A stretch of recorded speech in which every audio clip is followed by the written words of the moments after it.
Commissioner of the Royal Solomon Islands Police Force, Mostin Mangau, said the police training programs with the country's development partners, Australia and China, runs separately.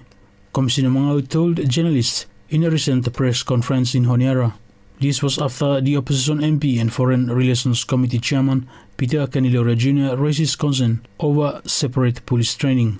Canilora said we should not allow ourselves to be a staging ground when it comes to geopolitics and when national security is concerned.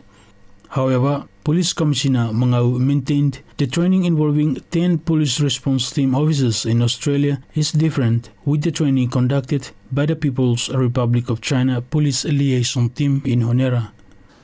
We have separate programs and run with them donor partners. Our program with PRC, him for public order management, where I'm currently running where have now Replica him come in, him training age for that program. With the other program that we run with Australia, him for the advanced capability below PRT. So these two programs have run separate, and as me understand him that public order management him also run with them weapon as well too. We already have a less lethal platform and also a lethal platform him in country.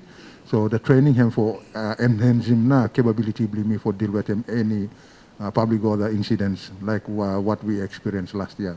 In terms of firearm, we already have firearms.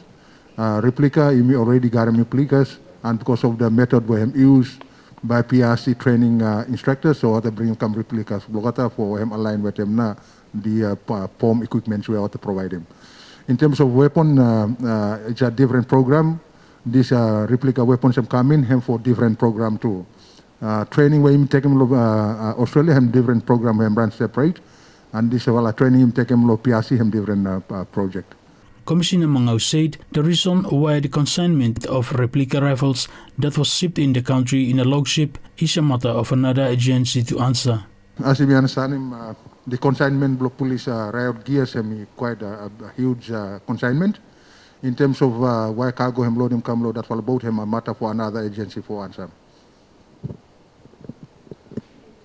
Chief of Staff in the Prime Minister's Office, Robson Djokovic, said there was no strict protocols to ship in the replicas because they are not real weapons. Just for a little bit, provide him some clarity. Despite points regarding convention on movement of weapons, it's important to note that these are not real weapons. I think maybe before Commissioner Gohams are clarifying, it's for training purposes. So therefore, they can't be fired. They can't be used as weapons. It's like a replica. So it's impossible to use as a live weapon that can discharge ammunition.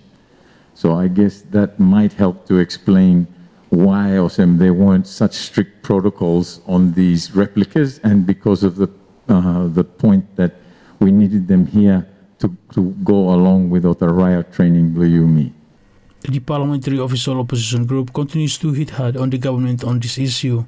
Opposition MP Peter Canilora Jr. said the government's secretive approach had steered public anxiety, and it was time for Solomon Islands officials and the Chinese embassy in Honiara to provide more information about the shipment. For SIBC TV, I am Jared Colley.